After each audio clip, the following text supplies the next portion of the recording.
In verse 1, who is this prophecy going to be revealed to? Who is it regarding? What city or what area? What's that? Gaza. Is that in the news today? I thought we'd be just up to date today. Have you heard a lot about Gaza in the last, since October 7th? I think we have. And one of the things we know that part of the world has had wars and has had conflicts a lot. And it's not something that's new.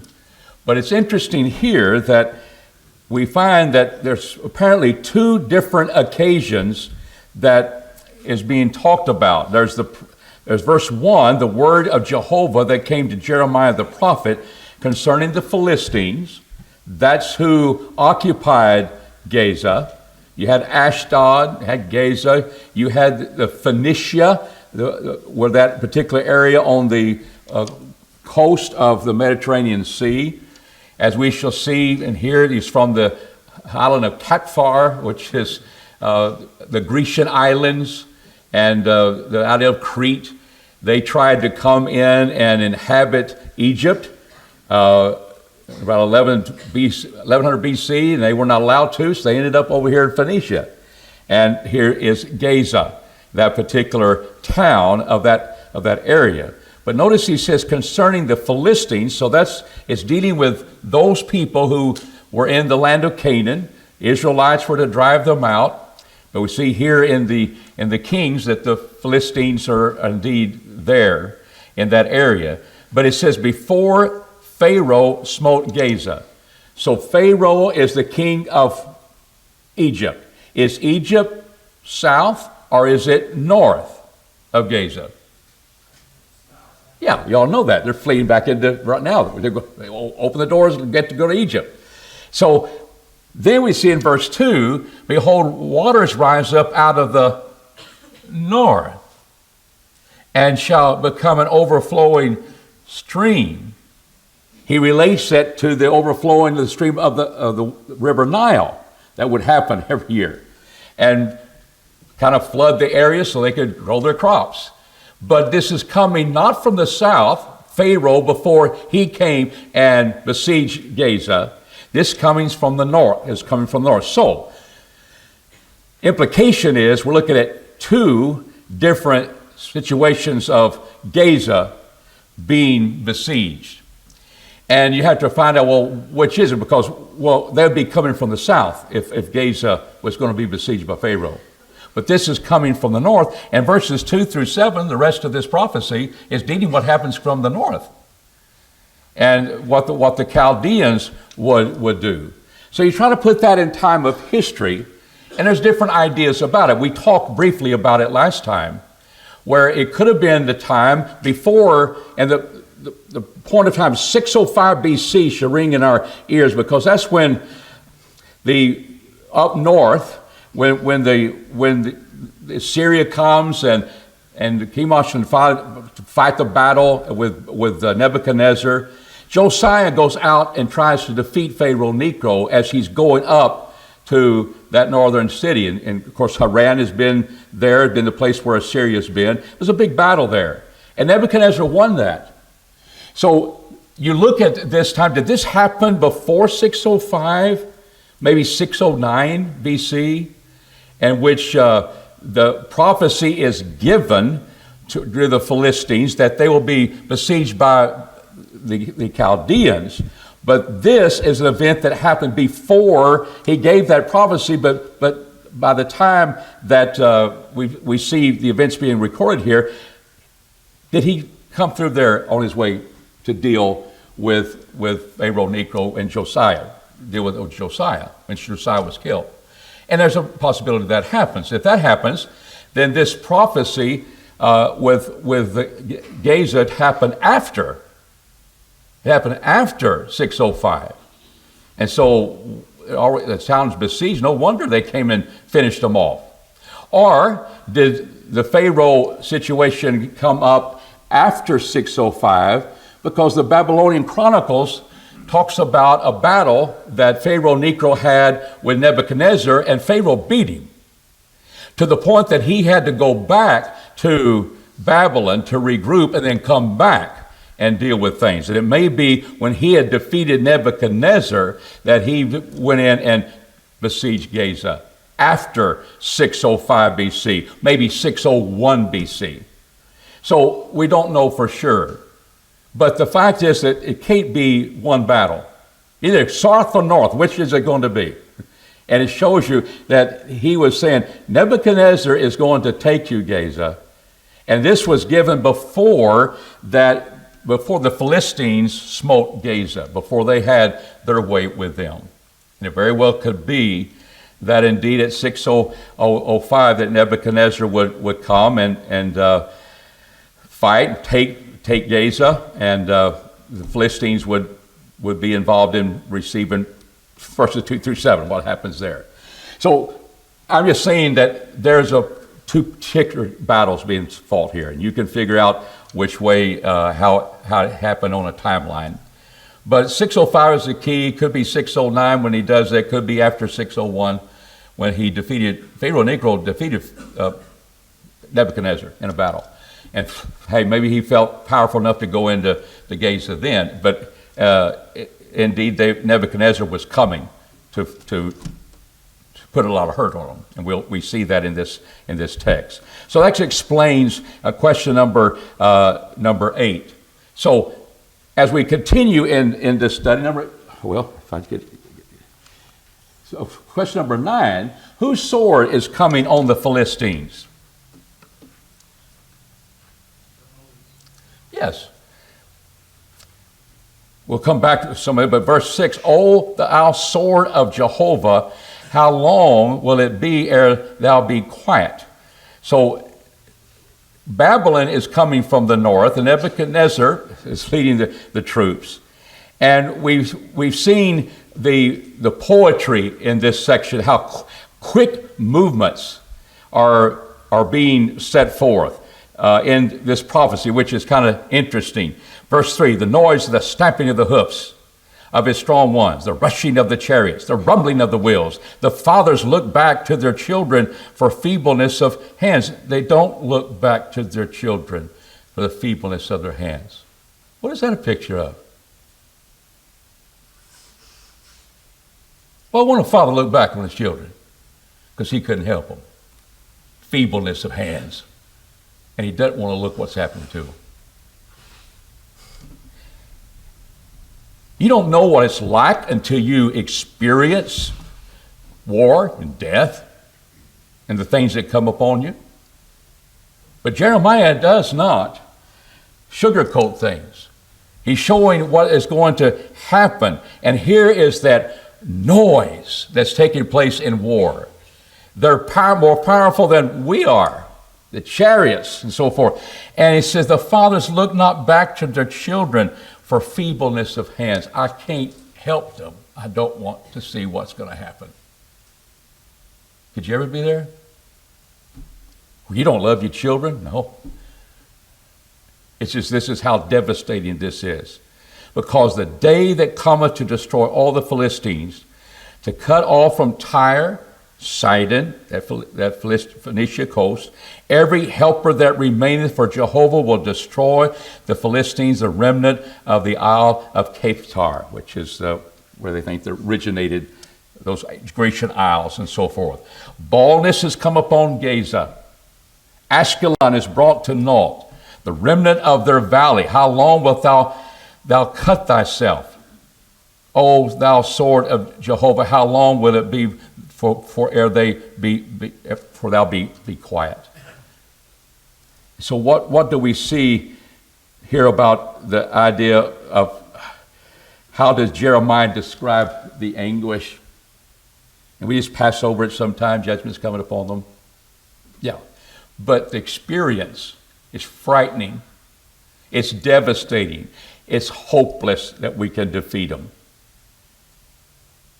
And whether Pharaoh Necho had attacked them before, or we'll just attack them later after all this is going to be devastating to them. And this has nothing to do with modern day happenings. But isn't it ironic of what we see today, and look at it verses 6 and 7. O thou sword of Jehovah, how long will it be ere thou be quiet? Won't you have a ceasefire? Put up thyself into thy scabbard. Rest. Be still. Stop it. How canst thou be quiet, seeing Jehovah hath given thee a charge against Ashkelon and against the seashore? There hath he appointed it. We will win the battle. We will finish what God has designed to happen. There will be no ceasefire. There will be no putting up the sword and let's be quiet and just have rest. And it's just interesting to hear the pressure put upon the people of Israel by nations around here. It's had enough. Let's rest. Just rest. It's war.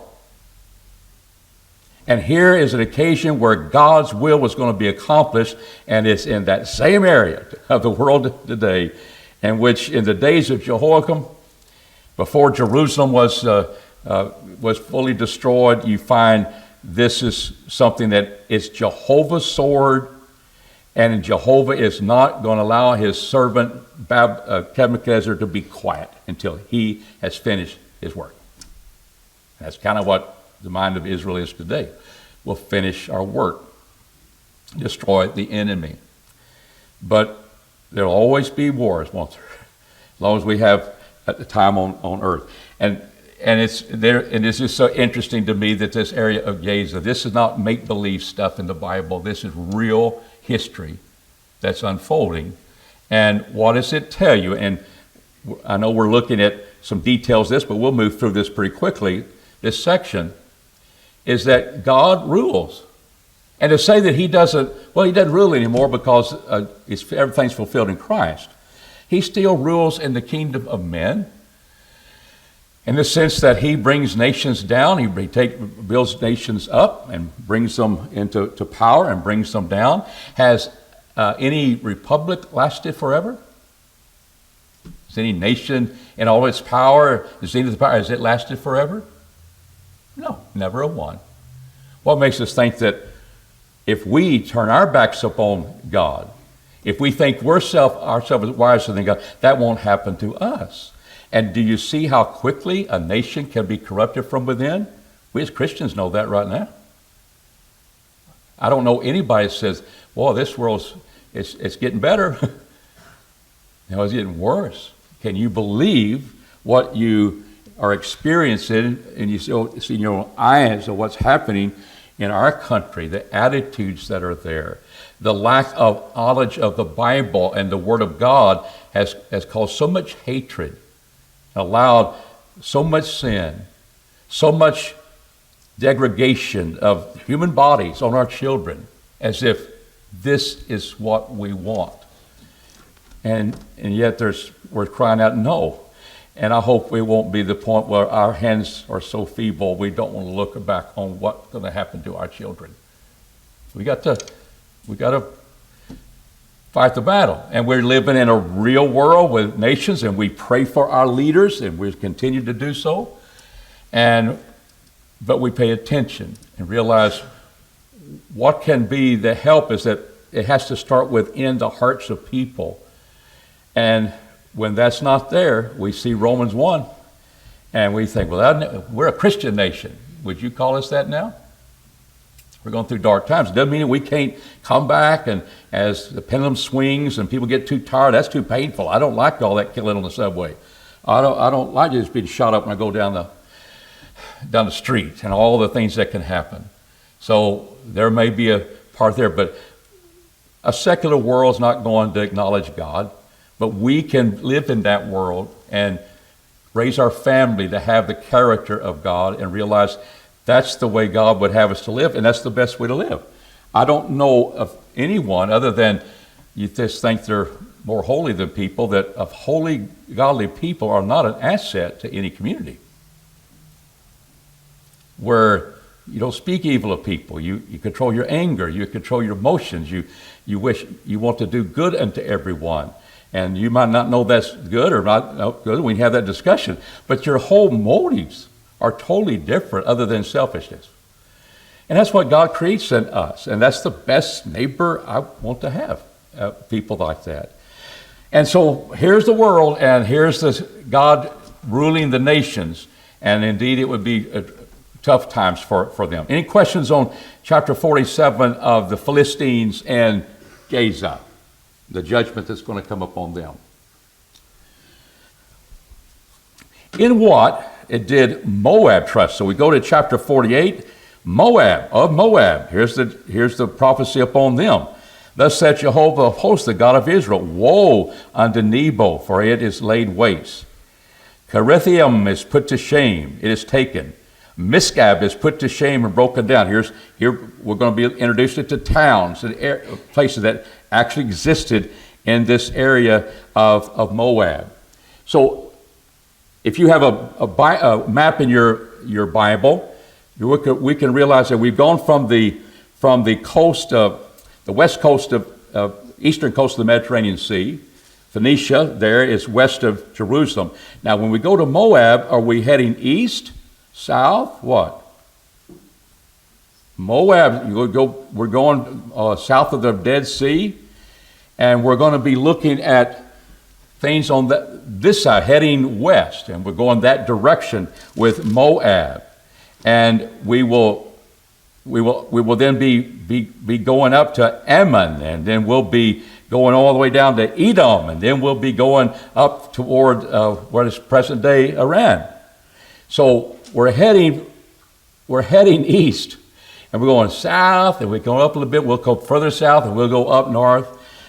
These particular nations that have been enemies of God's people, but judgment was going to come upon them. So we ask this question, in what did Moab trust? What's verse 7? David, go ahead. That's right. For because thou hast trusted in thy works and in thy treasures, thou shalt be taken, and Chemosh shall go forth into captivity, his priests and his princes together. And there's the gods that they served. They're going into captivity. They're going to be destroyed. But they trusted in their works and in their treasure. Do riches blind us blind us that we're more invincible than we really are? It's a power thing, isn't it? We feel, come on, I got money, and that's power. And therefore that's protection. And we know that doesn't work, and especially with God. He brings them down because they did not trust in God. That was the thing that he was discussing with them. And therefore they're going to have this problem. Verse 9 says, give wings unto Moab that she may fly and get her away, and her city shall become a desolation without any to dwell therein. It'd be nice. They're going to have so much devastation. Maybe it'd be nice and help them to flee that, but they're not going to be able to do that.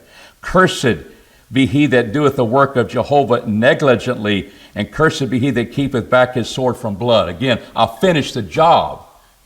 Let's spare them. No, just like he does with Gaza. Cursed be he that doth the work of Jehovah negligently. The sword is going to be dripping with blood. This is God's will. This is God's message of doom for them. And who's going to be doing that would be as Nebuchadnezzar and them as they head south from their northern territory, especially on that area east of the Dead Sea, Arabian Desert, all of those things that we'll be looking at in these chapters of judgment upon these particular nations, is that he'll be taking them. So we ask the question, they're trusting in their works that we're pretty invincible and our money. David, you have a point?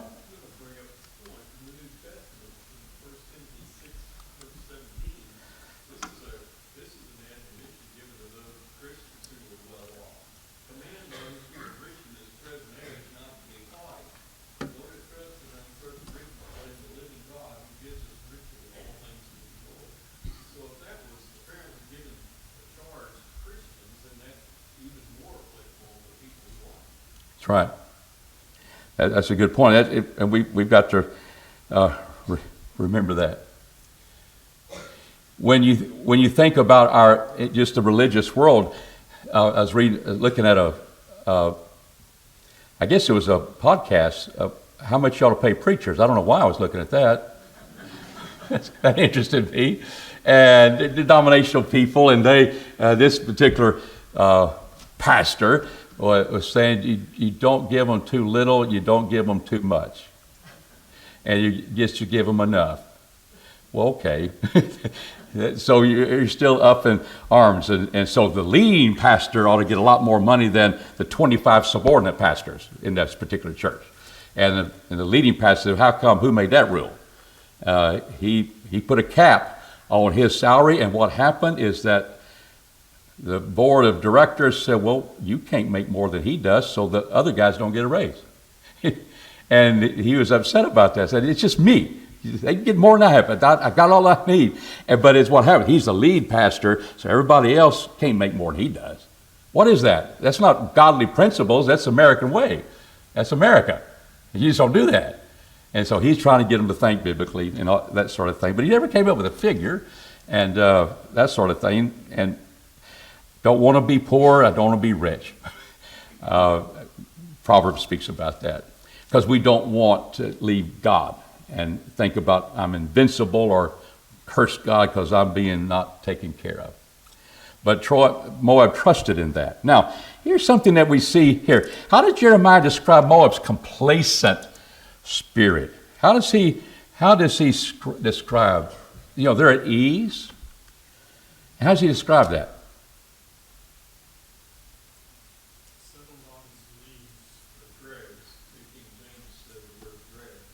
Yeah, anybody got a steel working now? Hope not. You're not making wine, are you, in the bathtub? So you may not be aware of all this. But he speaks about the wine being settled on its lees or dregs, and it just sits there and gains the flavor. It just sits there on that. They haven't been emptied from vessel to vessel. And they haven't gone into captivity, therefore his taste remaineth in him, and his scent is not changed. So like they're sitting on their dregs and so forth, they'll begin to absorb those things and the sediment, and it ages that way. So that's what Moab is. They haven't changed their scent, and their taste has not changed. They haven't been upset at all. And what's interesting, when you look at history, Moab was left alone a lot of times. Why would you worry about them? They're on the southwest, the southeast of the Dead Sea. Nobody wants to go through there. Nebuchadnezzar will be coming from the north. He's coming down the other side. And for a long time, they had never gone into captivity. They fought battles, but they'd never gone into captivity. What's it like to leave your homeland and now you go into and you're dispersed over other nations? And he said they're at ease. And that's going to change. That's going to happen. When he says, you'll break the bottles both in pieces, verse 13, Moab shall be ashamed of Chemosh as the house of Israel was ashamed of Bethel in their confidence. How say ye, we are mighty men and valiant men for the war? Moab is laid waste, and they are gone up into his cities, and chosen young men are gone to the slaughter, said the king, whose name is Jehovah of hosts. Calamity of Moab is near to come, and his affliction hasteth fast. And around about him bemoan him, and ye shall know his name. How is the strong staff broken, and the beautiful rod? And so he speaks about the fact that they're going to be conquered, and that they'll be coming soon upon them. Question 13, how had Moab looked upon Israel?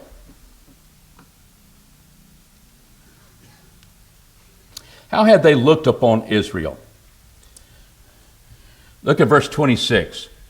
Make ye him drunken, for he magnify himself against Jehovah. And Moab shall wallow in his vomit, and he also shall be in derision.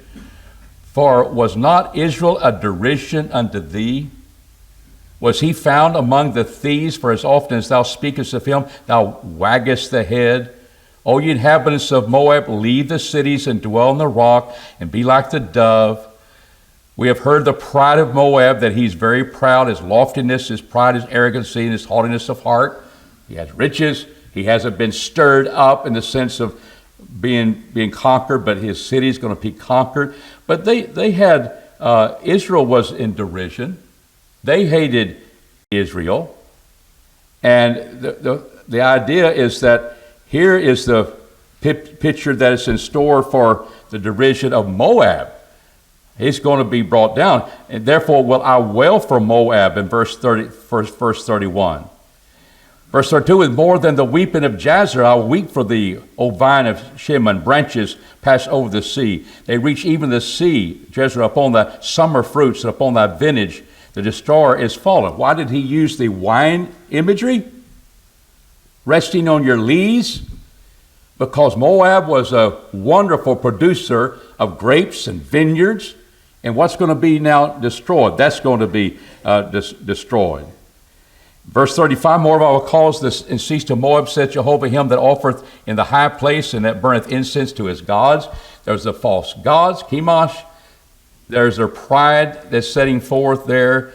And verse 39, how is it broken down? How do they wail? How hath Moab turned back with shame? So shall Moab become a derision and a terror to all that are round about him. They look at him and say, oh, how horrible that is. Israel was in derision. Now God is bringing the captivity, or going to bring the war upon them and destroy them, and destroy their fruits and so forth. And that's going to take place. Any comments on the picture of what that will be like? Verse 45, they that stand without strength under the shadow of Heshbon, for a fire has gone out from Heshbon and a flame from the midst. Now, I want us to realize this area of Moab, sometimes it was inhabited by the Amorites. Sometimes Reuben, the tribe of Reuben, had this. But Heshbon is way up above what Moab, we usually think its territory was. And what's interesting is that sometimes nations would gain land and sometimes they'd lose land. But Heshbon was here part of Moab prophecy. And that's way up there.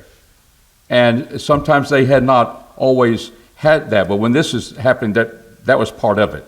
Woe unto thee, O Moab, the people of Chemosh is undone, for thy sons are taken away captive, and thy daughters into captivity. That's something they were complacent about. Never happened here, but it did. Yet I will bring back the captivity of Moab in the latter days, said Jehovah. Thus far is the judgment of Moab. I'll bring them back. Judah's going to come back. What is this? This is discipline time. This is a spanking. It hurts. And it's showing that God is in control. And that's exactly what has happened. They're going to be in derision. That's the picture of that. Any comments on, that's a lengthy chapter. We only hit highlights of it. And verse 42, look at this, showing this pride. Why would Moab be destroyed? Moab should be destroyed from being a people because he has magnified himself against whom? Against Nebuchadnezzar? No, it's against Jehovah. This is personal with God. He rules. And when we start thinking, well, he doesn't rule, he didn't care about the nations around us. He's using nations to fulfill his will. And Nebuchadnezzar is going to be an instrument to destroy that. Okay, who was, chapter 49, who was Malcolm? And this is an interesting word, because a lot of times we'll get to think, well, who is that guy? Is it Milcom? Sometimes we see it that way. Was it Molech? Sometimes we see it that way.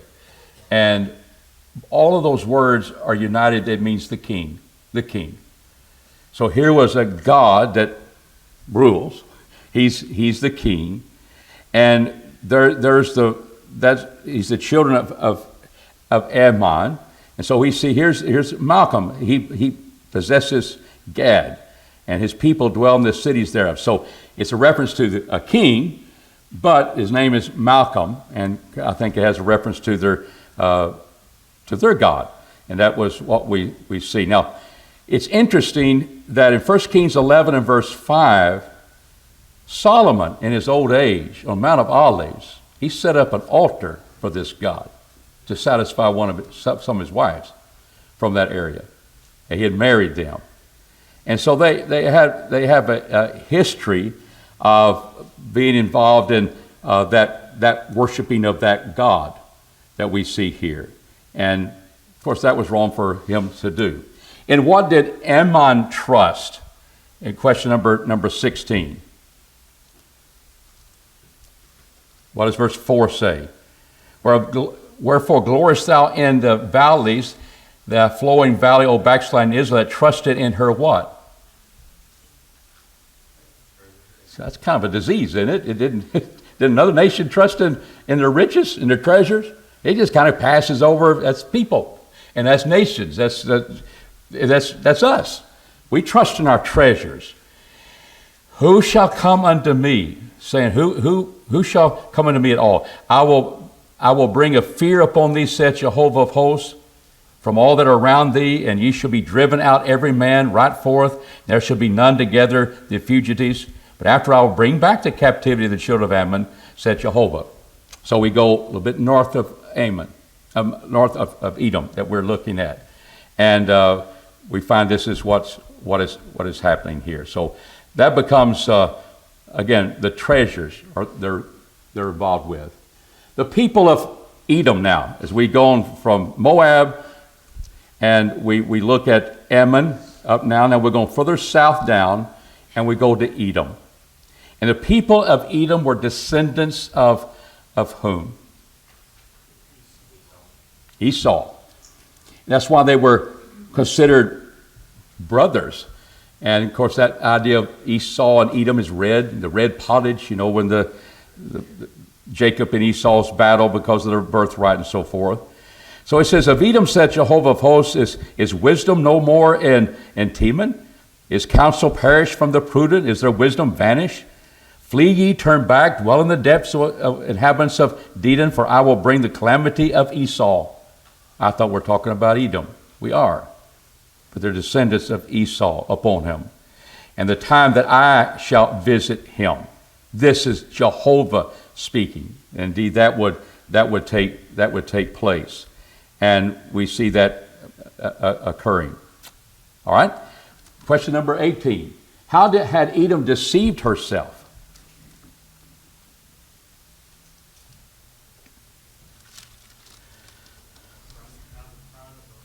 That's right, the pride.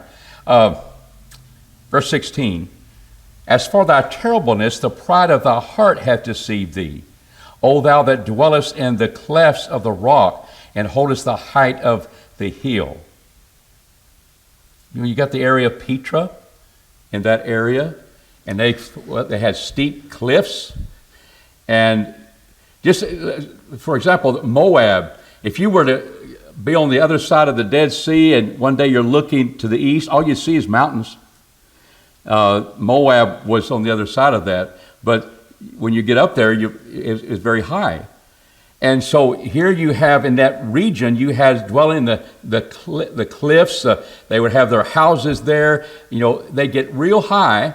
They feel invincible, and they think that they're going to be safe. But notice how he deals with that. Though thou shouldest make thy nest as high as the eagle, I will bring thee down. Nebuchadnezzar's talking? Or is God talking to Jeremiah? Thus saith Jehovah, and Edom shall become an astonishment. Everyone that passeth by shall be astonished. So that's deceiving yourself, Edom. And again, it's because of the pride that they have. All right, question number 19. What was God's response? I didn't mean to say it, but what is it? I'll bring you down. I don't care how high you get. I will bring you down. I don't care how high the building is that we want to think, well, that's symbol of our wealth and it's so great. He'll bring it down. And man needs to gain that wisdom. Jehovah describes his coming upon Edom as what?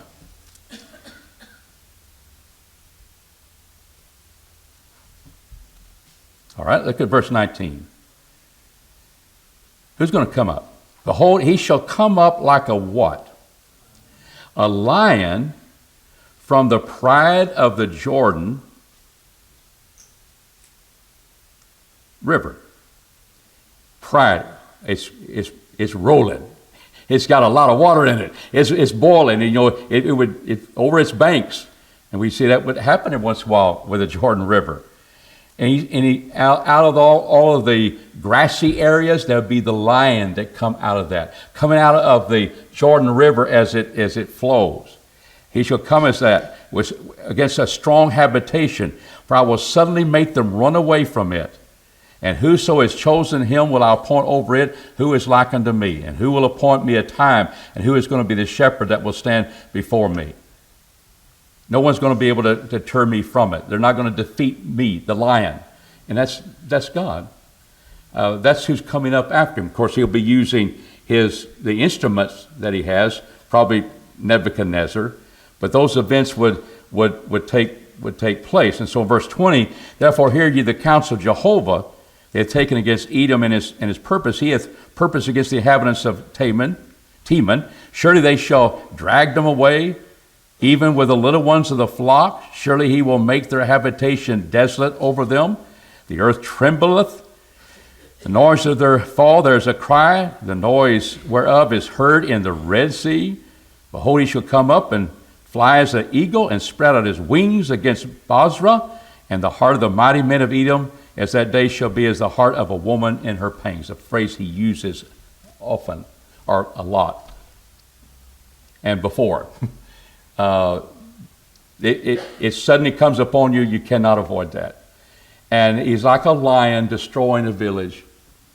And he will take Edom. He will destroy Edom. That's the part that because of their pride and that they had. Any comments upon that? All right, we got a few seconds. Let's get into Damascus. Now we're heading north. And we come to that region of Damascus. Hamath is confounded, and Arpad, for they have heard evil tidings. They are melted away. There is sorrow in the sea. It cannot be quiet. And so we realize here is this principal city. And we just asked the question in the past, how had this city been known? Damascus is waxed feeble, she turneth herself to flee, she trembleth, and so forth. How is the city of what? Praise. How is the city of praise not forsaken? The city of my joy. It is someone that may be in that city and could not believe what's happening. It's a city of praise. It's my joy. It's my hometown. It's my home city. And it's being destroyed. Therefore her young men shall fall in the streets, and all the men of war shall be brought to silence in that day, said Jehovah of hosts. And I will kindle a fire in the wall of Damascus, and it shall devour the palaces of Ben-Hadad. Did it have walls? Damascus? And some of them did. But we're getting ready to go to verse 28, and they don't have walls. So whether you're high on the cliffs, I'll bring you down. You've got walls, there'll be a kindle of fire on the wall. We will take the city with walls. And what we're about to get into in verse 28 is Kedar. And the kingdoms of Hazar, which Nebuchadnezzar, king of Babylon, smote. So again, it's what Nebuchadnezzar is going to do. And he says, rise up and go to Kedar and destroy the children of the east. That's where we are as we're heading now from the left of Damascus, right on across now into the area of Kedar. And we just asked the question, in the context of the oracle against Kedar, it teaches that it was walled. It was a fortified city. It's a city north of the Galilee or an important Arab tribe. We'll have to stop. So give me an answer. B? We'll go C? I like that. Okay. I knew I didn't have a D, so I'm listening for C. It is. It's a tribe. And it had its own princes, and we'll talk more about that. But they were people that raised sheep and all this sort. They were traders, and they were just in the land of that desert area, and God's going to take care of them too. And we'll talk about that and get into, and then we'll start into chapter 50 with the big one against Babylon. He'll take care of Babylon in time as well. So thank you for your participation and being here.